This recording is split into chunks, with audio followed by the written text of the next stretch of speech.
don't. Give me goodbye. Give me goodbye. You don't want to get it. You don't always find your person immediately in life, and that's totally okay, but it matters how you pick up and keep going. I kept going, and here I am. So I am so happy and I'm so proud of the two couples that got to live. I like the fact that once Scott and Janae connected, they stayed together and sort of stayed out of the drama. Once Scott sort of confronted Bergie and Taylor to understand why they'd voted for them. Destiny, I am happy that she's left on a high. I'm happy that she's left on a positive note with Kyle. And Kyle seems to have been there to sort of be understanding. Apparently, he pursued Destiny. She didn't pursue him to couple up with him. He actually put in the work to sort of win her over, to get her to choose to couple up with him, which was good. I'm so proud of Destiny. I'm so proud of her, as though she were my child, as though she were my sister, as though she were my cousin, because she came into the villa and was able, throughout the 6 weeks that she's been there, to maintain her dignity and her morals and her values without compromising for anyone, regardless of how she felt about them. I really love that for her. She didn't let, Marco wanting her to scratch his back and touch whatever. She didn't let that stop her. She kept moving. And once she moved on from a guy, she never went back to being a love triangle. So I could not be more proud of Destiny. I could not be more proud of her. And I don't know how I feel about her and Carl. I think for now, because he got it to the end, I'll be on board with it. But everybody knows who I prefer Destiny with. But hey, that's for another day. Hey there, thanks for stopping by. It's Valerie. Welcome to my channel. If you're new here, don't forget to subscribe. Click the like button, turn on the notification bell for when I upload new videos, and definitely leave a comment. In this episode, I'll be reviewing Love Island USA, Season 5, Episode 35. Okay, I'm starting to question Hannah and Marco because they seem to have been very perfect, especially since they heard that Hannah was the favorite islander. And the fact that I know they're always together, but we don't hear any of their sort of conversation. I haven't seen the progression of this relationship. I don't want to lie. I really haven't. I know they said they're closed off. I don't remember whether they're now boyfriend and girlfriend, but something about them seems a bit staged. But anyway, that's just me. So they're talking about Bergie's granddad and the comments that he made about Taylor. And for me, it's like, I don't think that's what you should be talking about. I think you should be dissecting what your family said and the fact that your grandma said, you were more porno than anything else. And so I didn't get that. And then you have Leo sit down for a chat with Kyle. I really don't know why the producers don't want to give Kyle any airtime. I don't know what he has done to piss them off, because every time we just see a glimpse of him, we barely seen anything of him up until he coupled up with Destiny. And then with Destiny, we do see occasional clips, but then I think every time they keep asking him, are you happy to be with Destiny? Are you not worried that she's going to be this, that? And he keeps giving positive responses. So I don't know whether that's what's frustrated them, and this is why they've just continue to not show him. So while they're having a conversation, he receives a text message to say the hideaway is open. And this is where it became strange, because as soon as people said Carmen and Kenzo, you could see they both froze. So their act is just an act. I really don't think they like each other as much as they make out they like each other, because of the fact that they froze and they sort of seemed disgusted by it, by the idea of going to the hideaway. And then for Kenzo to say, out of respect for Carmen's dad, I don't want to go to the hideaway. It's like, oh, you've been kissing his daughter every other day. You've been touching his daughter every other day. So suddenly now you're worried about her dad. Make it make sense. You can still go to the hideaway and not do anything that's inappropriate. Destiny went to the hideaway and fell asleep. Why can't you do that? So in the end, it's decided that Leo and Cassie can go to the hideaway. They're ecstatic. They're ecstatic.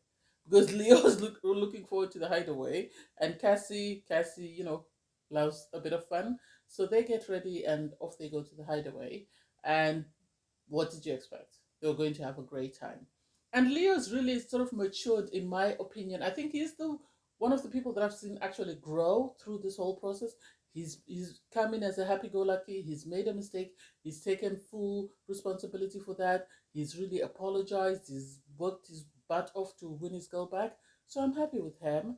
And then you have Taylor sort of having a conversation with the girls and telling them how that she's very sensitive and very emotional. And yeah, as Destiny said, she has the right to be emotional because she has the right to feel however she feels at the end of the day. So everybody was just sort of discussing the feedback, and well, Destiny seemed she really didn't seem upset or sort of.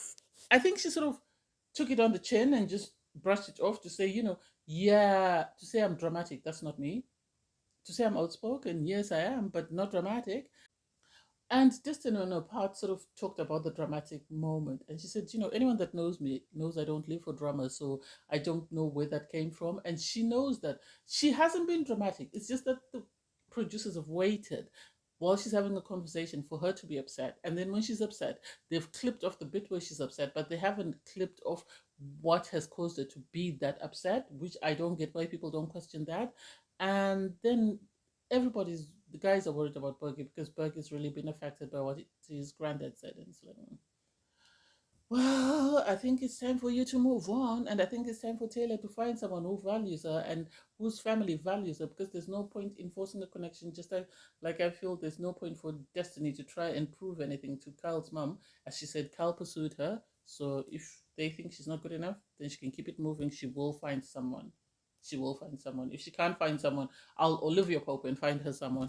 So in the morning, you have Leo and Cassie wake up first, and they go and wake up everybody else. They are in their own little world. They're ecstatic. The hideaway was good for them. They then go to debrief with the other guys and the girls, and Leo sort of telling everybody, setting the scene, and he tells them, yeah, they did hit a home run, so it was amazing, and they really feel like they bonded in the hideaway, which was to be expected. And Leo, at least he had privacy this time. He didn't do it in the bedroom with everybody else there, so that was good for him. Cassie is ecstatic. She tells the girls that they made a 3-layer cake, and it's like, oh my god, was it like the Duracell battery? It kept going and going and going. It was nice. It was nice to see everybody excited for Cassie. I think if nothing else, Cassie and Destiny have been their truest self, and they haven't been apologetic about whatever they've done. They've been very authentic. They haven't tried to play a character where some of the other girls, they're sort of vague in what they do. They've always been themselves, and they've never, wavered from who they are from the start to where they are today. You then have Hannah sit down with Bergie to have a conversation about the comments that his granddad made, because Bergie is still in his head, is still concerned, and Hannah has always been Bergie's sister, so it makes sense that she'd want to make sure that he's okay, and it seems it's really stressing him out. I don't know whether he's just naive or whether he didn't pick up from what his granddad was trying to say, and for him to say, oh, we'll just have to have conversations when we leave, and it's like, I don't think this is something that a conversation can fix. I think your granddad doesn't want his bloodline mixed with a different type of bloodline, so maybe it's just time for you to move on and find somebody that will please your family if that's what they want. But Hannah really seemed to reassure him, so he seemed happy with that, which was good. And then you have Carmen and Kenzo. Oh, what can I say about those two? My opinion about them. I think they're just putting on an act. I think they're this year's Zimmy, so we'll see how that plays out. I didn't buy Timmy and Zita last year, and I'm not buying these two this year. I think they are just actors and actresses and deserve an award. Hey. The Islanders then receive a message, Marco, that there's going to be a challenge, and it's going to be about fast food, so we'll see who wins. So the island is going to play the upside down diner, and I really like those sort of challenges, because if anybody knows me, they know I hate. There's that challenge that they do, that they move through it from one person to the other. I hate that with a passion. I wish it could be sort of stopped. But this was cute in the sense that couples were sort of tied together, and then they were sort of back to back, and they were trying to make sandwiches, which was cute. Marco really got into it and completely forgot Hannah was there because he didn't even allow her to do anything. But it was nice to see the couple sort of, I think it was more about teamwork and how good is your communication as a couple. Leo's always going to be Leo. Leo's always out for a good time, so he enjoyed himself. And it was cute to see my girl Destiny win. She and Kyle won. And so it was nice that it was the last challenge and it ended on a positive note for her. I think this week the editing has been better for her, maybe because she has found someone who sort of is on the sort of same wavelength as her, or someone she feels is willing to put in the work. The islanders get back to the villa and they're busy reflecting on the challenge. Some people are moaning that, like comment, oh, I'm not a dirty person, I hate this, blah, blah, blah. But it's like, it's just a challenge. Just enjoy it. This is the last one. There's never going to be one of these, so you might as well make the most of it. And then you see Marco sort of having a shower, and then he goes to sit out by the beach and he's talking about his mum, who sadly passed away about a year ago after having problems with substance abuse. And it's sad. It's really sad. Um, it's sad. I think having dealt with grief, anything can trigger grief. I don't want to say, oh, why did you wait? No, anything can trigger grief. I think just seeing other people in a space that you wish you could be could trigger grief. So anything could trigger grief. And it's good that Hannah was there to support him and just make him feel like he's got someone looking out for him. He appreciates Hannah. I think if nothing else, Marco has really grown from the boy he was on day one to the man he is now. I think he's really grown. I think all it took was a partner who was sort of willing to sort of stand beside him and sort of motivate him, which could have been any one of the girls because they seem good at that. So I don't know. We'll see how that plays out. So the islanders get ready for the night. And then suddenly you have this clip of Kyle. I don't know who he was talking to, who he was telling that he's happy with his conversations with Destiny. Every time they talk, it seems they get stronger. And it's like, who is he talking to? Why do we only get snippets? What are the producers trying to say? Are they trying to catch him criticizing Destiny or what? Anyway, they go and they sit down and they have a conversation with Destiny. Obviously, there is the concern about the fact that his mother doesn't approve. In my opinion, if somebody's mother doesn't approve, as much as I love you, goodbye. Just because there will always be that sense of, oh, does she still like me, have I done something? You'll always be trying to please that person because you're trying to buy their love or you're trying to sort of get their approval, and I don't think it's fair on Destiny. I think she needs to keep it moving. If his mother doesn't approve of her, then without knowing her as a person, by only seeing her on TV, that says a lot about the mother than it says about Destiny, in my opinion. I think as a mother, she should have kept her opinion to herself and she should have waited until she saw her son. As a parent, it's important that you trust your child because you know how you raised your child, that they will have the capability to make a sound decision. So for his mother to make judgment on Destiny after seeing a few clips doesn't make sense, and to say she's not it for her son, what does it say about her son? It means that he doesn't have the right judgment or is unable to make any sound or rational decisions. That's my thought. And Destiny was talking about, oh, we'll have to go to New York when we come back from Bali to see her. And it's like, girl, you don't need it. Keep it moving. Your person is coming. Yes, it seems like Kyle apparently pursued Destiny. So I don't know whether he told her what everybody else was saying and he sort of tried to help her sort of reinvent herself or whatever. I don't quite understand what's going on there. I'm just assuming. I don't know. We'll see. And then you have Bergie having a conversation with Taylor, and it's like Bergie, given how much he struggled to find someone who will connect with him, it's sad that he's suddenly at this point whereby he's saying he's unsure of his connection or he's worried that it will be long distance. He knew it was long distance before he started pursuing things with her. So for him to now use it as an excuse doesn't make sense unless he's stuck on what his granddad said or unless he understood the undertones of what his granddad said and is now looking for a way to back out of his connection with Taylor. Taylor's the only girl in the villa who's given him attention, and so for him not to recognize that and to appreciate that, and the fact that she's telling him that she still likes him a lot, doesn't make sense to me. Obviously, Hannah and Mark are going to mind Bergie's business, so when Taylor goes to sit down in an area where I think she just needed a moment to reflect because Bergie didn't give her the reassurance she was expecting. That's the opinion that I get. Bergie then goes to speak to Hannah and Marco and is like, be honest with Bergie. I think they should have told him as is. And Hannah, understanding where Taylor is coming from, should have told him as is that Bergie, you need to understand that from the comments that your granddad made, Taylor might be in her feelings in the sense that she's thinking, is it because of race that you grant that things were not compatible? Is it because I'm more experienced that you grant that things are more compatible with you? Or is it because she feels like I'm a gold digger and I just want to win the prize and this is why I'm just playing along to get to the end?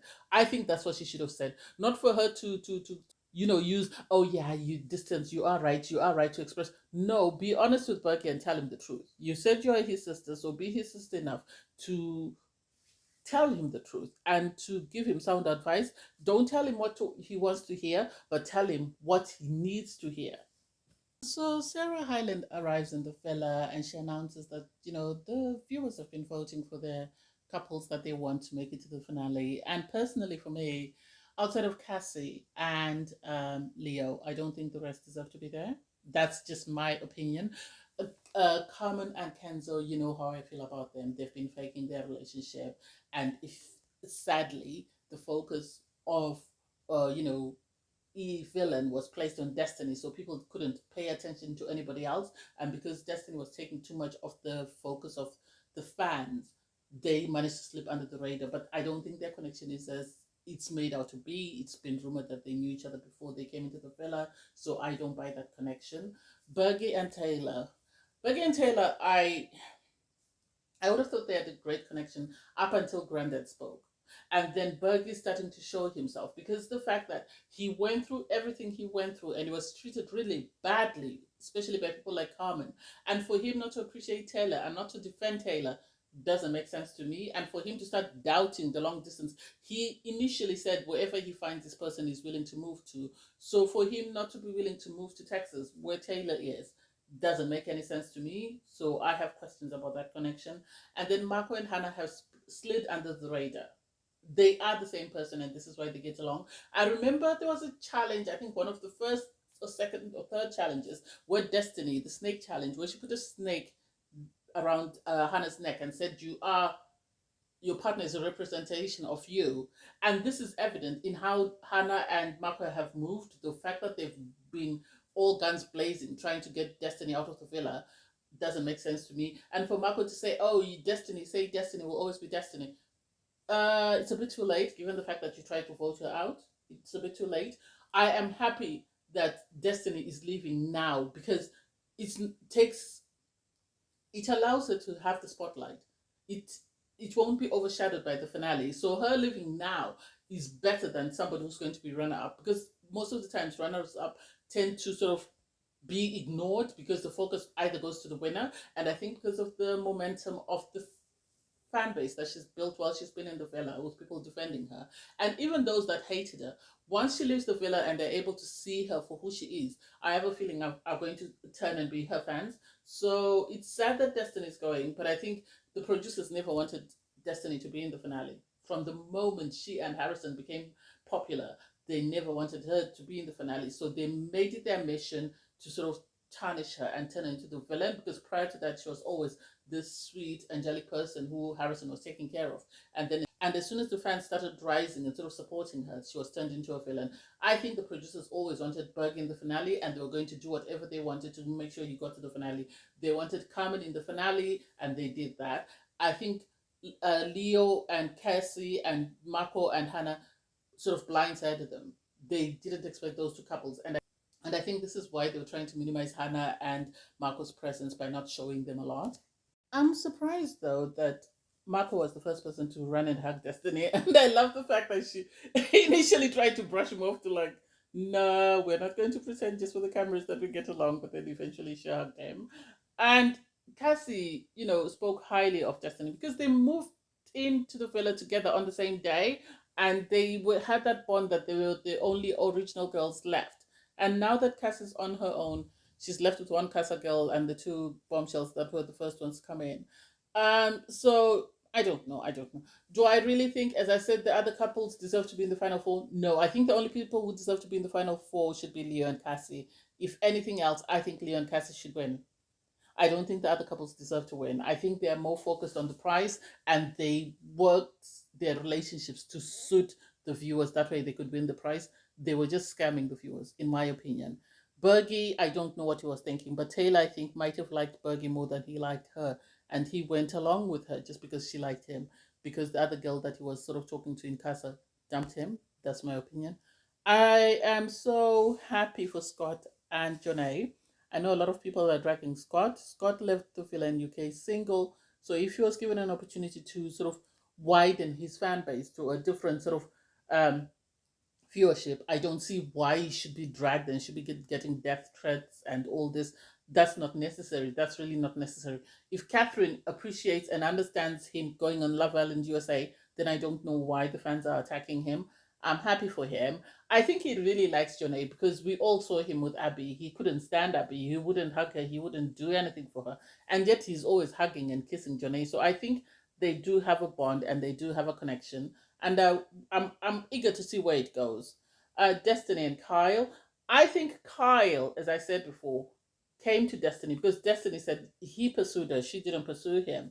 So I think he came to Destiny and sort of had a conversation with her. He must have told her what they were saying, and then he must have tried to really put in the work to win her over. And it seems it sort of worked, although Destiny is still reserved because before Imani left, she told her that be mindful of Kyle because he wasn't telling people about your coupling, so it could be he's not as serious about you as he makes out. So I'm happy for Destiny that she left on a high. She was happy. She was in a couple. She seemed to appreciate her time. She walked out the way she came in like a queen. She had her head held high. She had her dignity intact. Nobody got to put their fingers in her.